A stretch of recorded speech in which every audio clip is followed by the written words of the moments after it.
কারো আছে বেগম পাড়া, কারো আছে পিসি পাড়া, আমাদের নাই তো ওটা। এবং আমাদের এটা প্রয়োজনও নাই। আলহামদুলিল্লাহ, আল্লাহ যে জায়গায় মায়া করে মহব্বত করে পয়দা করেছেন, এই জায়গাতেই যেন আল্লাহ বেশি করে বরকত দিয়ে দেন।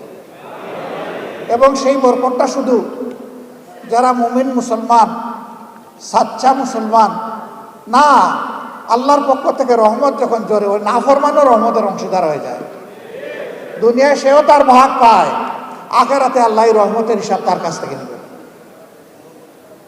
কিন্তু দুনিয়ায় সেও পেয়ে যাবে। এই জন্য আমরা যা চাই এটি হচ্ছে যে আইন, আল্লাহর আইন হচ্ছে শ্রেষ্ঠ আইন। আজ পর্যন্ত কারো বলার দুঃসাহস হয় নাই যে আল্লাহর আইনের চাইতে জমিনের উপরে কোনো শ্রেষ্ঠ আইন আছে, এবং কিয়ামত পর্যন্ত এটা কেউ বলতে পারবে না। যত বড় দার্শনিক হোক, কেউ বলতে পারবে না। তো শ্রেষ্ঠ আইন যেখানে আছে সেখানে শ্রেষ্ঠ আইনের প্রয়োগটাই আমরা চাচ্ছি, এর বেশি কিছু চাই না।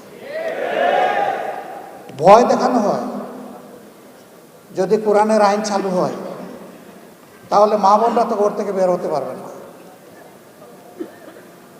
যদি কোরআনের আইন চালু হয় তাহলে যারা অন্য ধর্মের মানুষ তাদের কোনো নিরাপত্তা থাকবে না। আমরা যারা কোরআনের আইন চালু করার জন্য আল্লাহর দেওয়া তৌফিকের জন্য চেষ্টা করছি, আমাদের মা বোনরা ঘর থেকে বের হয় না, সমাজের বিভিন্ন পেশায় তারা কাজকর্ম করে না, আত্মীয় স্বজনের বিপদ আপদ হলে তারা দৌড়ে যায় না, তারা সমাজের উন্নয়নে অবদান রাখে না, তারা শিক্ষা প্রতিষ্ঠান, সর্বোচ্চ শিক্ষা প্রতিষ্ঠানে গিয়ে লেখাপড়া করে না, তারা লেখাপড়া করায় না, সবই করে। রাসূল করিম সাল্লাল্লাহু আলাইহি সাল্লাম এই সব কিছুর সুযোগ যত সাহাবিয়া ছিলেন, উম্মাহাতুল মুসলিমিন ছিলেন, সবার জন্য খুলে দিয়েছিলেন। এমনকি চরম ক্রিটিক্যাল মুহূর্তে রাসূল করিম সাল্লাল্লাহু আলাইহি সাল্লাম আহলে রায়দের সাথে, বিশেষজ্ঞতার সাথে বসতেন, কিন্তু তিনি ভুলে যেতেন না উম্মাহাতুল মুসলিমিনের পরামর্শ নেওয়াটাও প্রয়োজন, সেটাও তিনি নিতেন। তার বাস্তব নমুনা সুলহে হুদাইবিয়া। সবাই কি কর্তব্য বিমূঢ়, আল্লাহ রসুলও চিন্তিত, কিন্তু আমাদের একজন মায়ের পরামর্শ কার্যকর হয়ে গেল, সমস্ত সমস্যা নিমিষের তরে বাতাসে উড়ে গেল। আল্লাহু আকবার।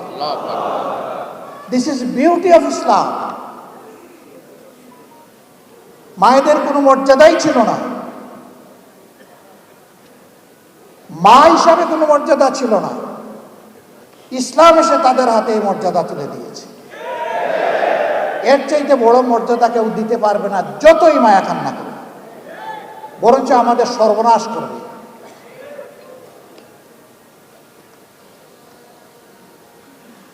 বলে যে ও মুসলিমরা, এদেরকে আবার কেউ কেউ প্রশ্ন করে অথবা শিখিয়ে দেয়, বলে যে আমাদের কাছ থেকে জিজিয়া কর নিবেন কেন?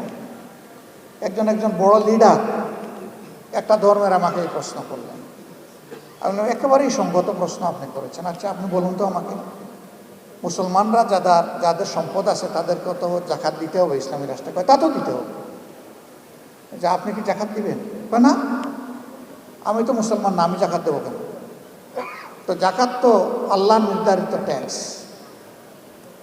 এই ট্যাক্সের সাথে রাষ্ট্রে অন্যান্য ট্যাক্সও থাকবে, তবে এটা হচ্ছে মূল ভিত্তি। তো এই সমাজে যে উন্নয়ন হবে, এটা কি শুধু মুসলমানরা ভোগ করবে না, আপনারও অধিকার আছে? অবশ্যই, নাগরিক হিসাবে আমার অধিকার আছে। আমি বললাম তাইলে বিচারটা কোথায়? আপনি কিছুই দিবেন না আর সে দিল, আর আপনি সমান অধিকার ভোগ করবেন, এটা কি ভাই ইনসাফ? আপনি যেহেতু মুসলমান না, এই কারণেই আপনার কাছ থেকে ওই ট্যাক্সটা নেওয়া হচ্ছে, যেই ট্যাক্সটা মুসলমান হওয়ার কারণে দিচ্ছে। তবে একজন গরিবের উপর যেমন জাকাত নাই, একজন গরিব হিন্দু, বৌদ্ধ, খ্রিস্টানের উপরেও তেমন ট্যাক্স নেই। একজন গরিবকে যেমন রাষ্ট্র লুক আফটার করতে, প্রতিপালন করতে বাধ্য, সকল ধর্মের লোকদের জন্য এটা সরকার বাধ্য। বলে তাইলে আমার আর কোনো কথা নেই, আমরা তো এটা জানতাম না, তো এটা কি হবে? আমি বললাম যে পেয়ারা খেলাম, আঙ্গুর খেলাম, খেজুর খেলাম, তিন খেলাম, সব খেয়েছি। ওই রে ভাই, এক সিজনে এত ফল তুমি কোথায় পেলে? আমরা তো বাজারে এগুলো পাই না। ওই ভাই, না ভাই, আমি তো স্বপ্নে খেয়েছি। আচ্ছা, স্বপ্নে যে তুমি খেলে, তো আমটা কোন কোয়ালিটির ছিল? কই না, এগুলো দেশালি, কিছু ভালো ছিল, কিছু পোকাও ছিল, কিছু মিষ্টিও ছিল, আবার কিছু টকও ছিল। কই থামো, আর বলতে হবে না তোমাকে। ব্যাকল, তুমি যখন বিনা পয়সায় খাইলে, তাইলে ভালোগুলো বাছাই করে খাইলে না কেন? ওই স্বপ্ন আমরা দেখি। আমরা সমাজ বদলের বাস্তব স্বপ্ন দেখি, এবং আমরা কোথায় ছিড়া ভিজাতে চাই না। আমরা চাই দুধ অথবা পানি দিয়ে ছিড়া ভিজবে, আর প্রয়োজনে আমাদের রক্ত দিয়ে ছিড়া ভিজবে। সেই রক্ত যদি আল্লাহ মানবতার জন্য, মানবতার মুক্তির জন্য আল্লাহ কবুল করেন, আল্লাহর দরবারে লাখো শুকর। যুগে যুগে যারা মানবতার মুক্তির লড়াই করেছেন, তারা তার প্রমাণ রেখে গিয়েছে। যুদ্ধের ময়দানে এক হাত কোপকে ঝুলে গেছে, পায়ের নিচে ফেলে ঠান দিয়ে ছিঁড়ে ফেলেছে। এই হাত আমার এখন বুঝে, এই হাতের আমার দরকার নেই। অবশিষ্ট হাত দিয়ে লড়াই চালিয়ে গেছে। ওই হাতও যখন ঝুলে গেছে, এইটাও ফেলে দিছে। সেনাপতি পা দুইটা চাপ দিয়ে ধরেছেন কমান্ডার ফ্ল্যাগ, ওটাও যখন চলে গেছে, আর পা দিয়ে ধরার সুযোগ নেই, দাঁত দিয়ে কামড় দিয়ে ধরেছে।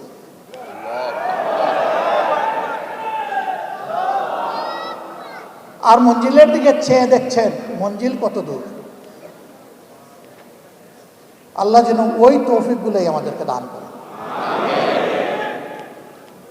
ভাই, আল্লাহর হাবিব বলেছেন, খায়রুন নাস মান ইয়ানফাউন নাস।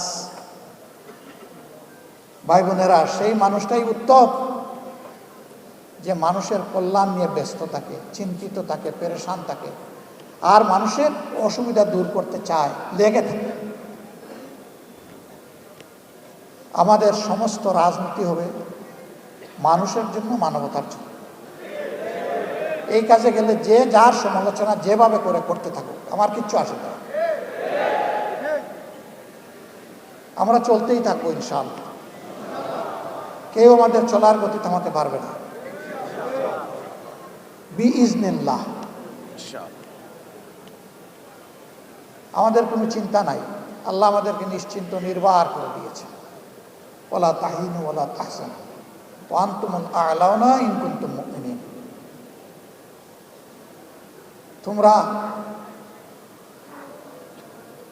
ভীত সন্ত্রস্ত হইও না, চিন্তিত হইও না। বিজয় তোমাদেরই হবে যদি তোমরা মুমিন হও। এ আল্লাহ, আয় রাব্বুল ইজ্জত, আয় আসমান জমিনের মালিক, ওইটুকু ঈমান তুমি আমাদেরকে দান করো। ওই ঈমানটাই তোমার কাছে আমরা ভিক্ষা চাই, যে ঈমান এবং ঈমানদারের উপর তুমি সন্তুষ্ট হবে মৌলা, আর যাদের হাত ধরে মজলুম মানুষগুলার মুক্তি আসবে। জামাত ইসলামী ইনশাআল্লাহ ইসলামী এবং দেশপ্রেমিক শক্তি, সবাইকে সাথে নিয়ে সমাজ বদলের আশা অন্তরে রাখে। এ পথে যত চ্যালেঞ্জ বাধা, আল্লাহ যেন সবগুলা দূর করে দেন। মানুষের প্রত্যাশার এই ঠিকানাকে আল্লাহ যেন মজবুত করে দেন, এবং আল্লাহ রাব্বুল আলামিন মানবতার বিজয় যেন দান করেন, কোনো ব্যক্তি, দল এবং গোষ্ঠীর নয়। এই বিজয় যেন হয় মানবতার বিজয়। মহান রব্বে কারিমের দরবারে সেই তৌফিক কামনা করে আপনাদের সকলকে আন্তরিক শুকরিয়া জানাই আমি বিদায় নিচ্ছি। আসসালামু আলাইকুম ওয়া রাহমাতুল্লাহ। আল্লাহ হাফিজ। বাংলাদেশ জিন্দাবাদ, বাংলাদেশ জামাত ইসলামী জিন্দাবাদ।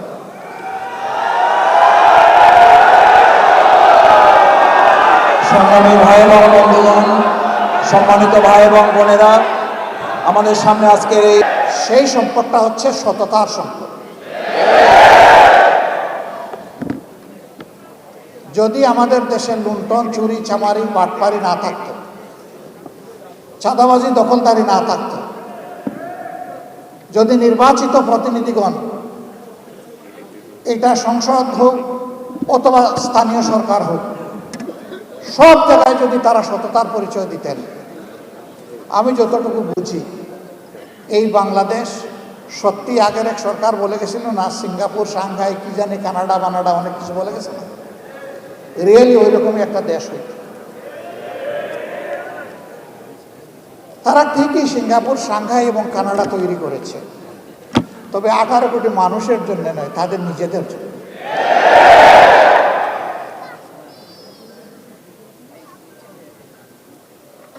এই জন্য আমরা সবসময় বলি এ বাংলাদেশ আমাদের গর্বের বাংলাদেশ, প্রিয় বাংলাদেশ। যে যাই বলুক, যে যা সমালোচনা ইচ্ছা করে সারা দিন রাত করতে থাকুক, এর প্রমাণ আমরা চেষ্টা করছি দেওয়ার। প্রথমত এই দেশের মানুষকে আমরা ভালোবাসি, এদেশের মাটিকে আমরা ভালোবাসি। এই জন্যে অনুকূল প্রতিকূল সকল অবস্থায় আলহামদুলিল্লাহ আমরা এই দেশেই আছি।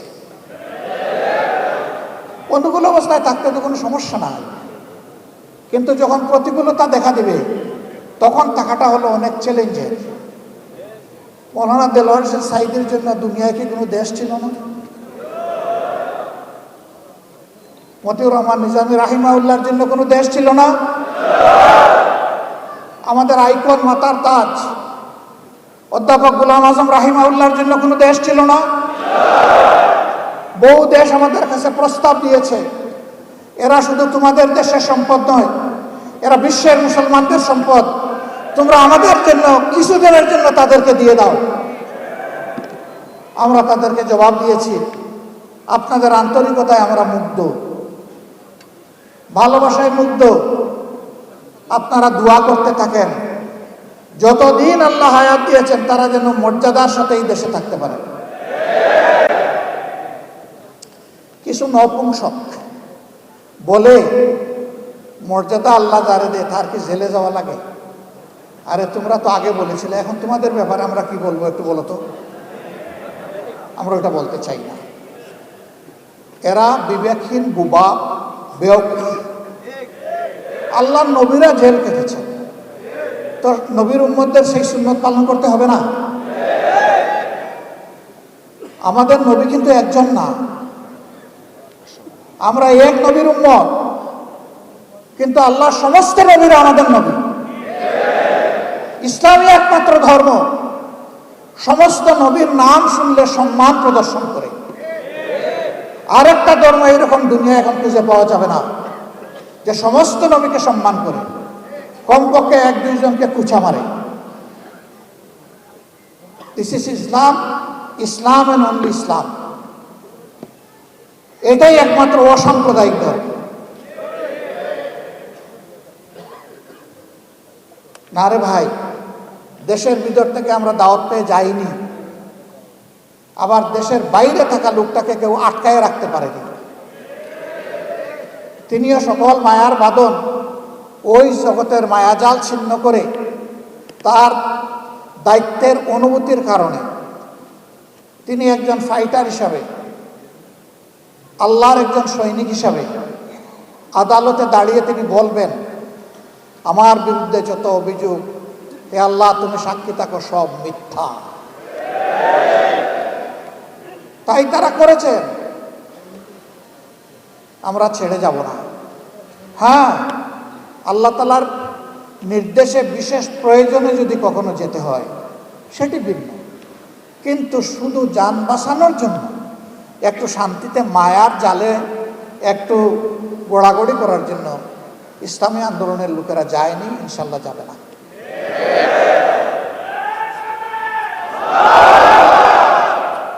আমি বলে থাকি, যাবই বা কোথায়? আমাদের তো একটি বেগম পাড়াও নাই, পিসি পাড়াও আমাদের নাই। যাবে নাটোরের লাড্ডু খাইতে কেমন মজা, এটা মুখে না দিলে আপনি বুঝবেন কি? আবার এটার প্রয়োগ শুরু হোক, তারপরে দেখবেন যে হয় কিনা। এই প্রয়োগে আপনাদের সবার সহযোগিতা আমরা চাই। আমরা আশা করি মানুষ নিজের প্রয়োজনে, নিজের কল্যাণে আমাদের এই উদ্যোগে ইনশাল্লাহ সবাই সম্পৃক্ত হবে।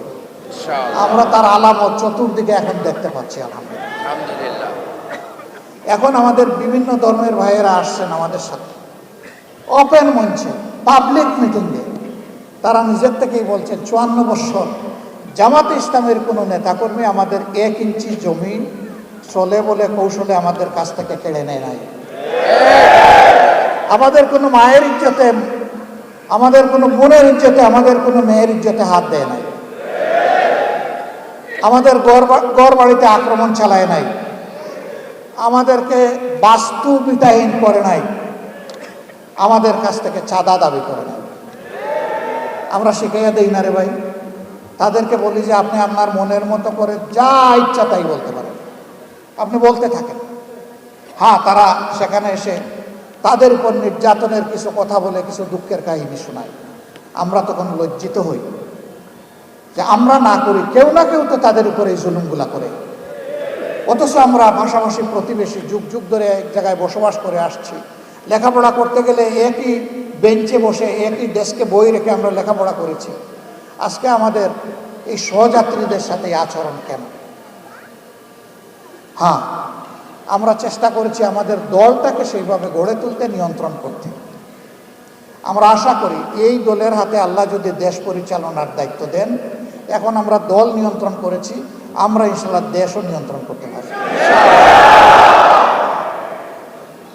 আমরা যখন নিজেরা ঘুষ খাবো না, যখন চাঁদা দাবি করব না, যখন আমরা দখলদারিতে যাব না, তখন আশা করি বাকি সকলে বার্তা পেয়ে যাবেন এবং সকলের কান খাড়া হয়ে যাবে। এরপরে আমাদের সংগঠন হোক অথবা যে কোনো নাগরিক হোক, যদি এর কোনো ব্যত্যয় ঘটে, তার জন্য সত্যিকারের প্রয়োগ করার মতো আইন থাকবে ইনশাআল্লাহ। এখন আইন আছে, তার প্রয়োগ নাই। যে আইনটা আছে এইটারও যদি প্রয়োগ থাকতো, সমাজের দুর্নীতি, সমাজের দুর্বৃত্তপনা 10 ভাগের 1 ভাগে নেমে আসছে। এটারও তো প্রয়োগ নাই। তা আবার প্রয়োগ আছে উল্টা প্রয়োগ। আপনি মারা গেছেন, আপনার ছেলে হবে আপনার হত্যা মামলার আসামি। মেরেছে সরকারের দুষ্ট বাহিনী অথবা গুন্ডারা, আপনার ছেলেকে করবে খুনের মামলার আসামি। 15.5 বছর এগুলো হয় নাই? আমাদের লোক হত্যা করে আমাদেরকে এই মামলার আসামি বানিয়েছে। সম্মানিত ভাইয়েরা, এই দুনিয়ায় 100% ন্যায় বিচার নিশ্চিত করা অসম্ভব। একটা মানুষ তার চেষ্টায় কিংবা নির্দেশে 100 মানুষ খুন করা হয়েছে, আপনি তাকে ফাঁসি কয়বার দেবেন? আপনি এখানে আর ফাঁসি বাড়াইতে পারবেন? একবারে বেশি পারবেন না। কিন্তু আল্লাহ তাআলার কাছে জাহান্নামের শাস্তির বিভিন্ন স্তর আছে। আল্লাহ সেখানে তার পাওনা পরিমাণ শাস্তি তাকে দান করে। এই বিশ্বাস যদি মানুষের অন্তরে থাকে, তাহলে দুষ্কর্ম করার আগে তার কলজা থরথর করে কেঁপে উঠবে, ভূমিকম্প শুরু হয়েছে। আমি কেমনি অপরাধ করব? দুনিয়ার কেউ না দেখো, আল্লাহ তো দেখছে। এই ভয়টাই জাতির মধ্যে জাগাতে চাই আমি।